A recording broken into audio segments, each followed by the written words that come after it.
औदुंबर क्षेत्री श्री गुरूंचं चातुर्मास काळात वास्तव्य होतं. मात्र हे जगाला कळलं ते भुवनेश्वरी देवीमुळे.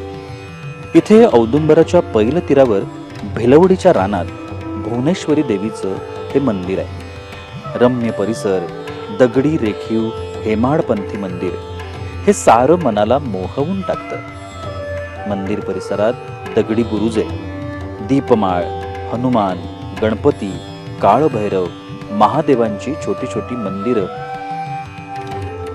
प्रवेशद्वारावर अशा विलोभनीय थाटात हे मंदिर उभे आहे. परिसर प्रशस्त आणि शांत आहे. मंदिरात देवीची 4.5 फुटी मूर्ती उभी आहे. वास्तुशिल्पाचा हा उत्कृष्ट नमुना आहे. रेखीव दगडांमुळे या सौंदर्यात भर पडते. औदुंबराला येणारे भाविक या मंदिराला हमखास भेट देतात. परिसरातली माहेरवाशीण खणा नारळानं या देवीची ओटी भरते. कोणत्याही ऋतूमध्ये इथलं वातावरण नेहमीच समाधान देणारं भासतं.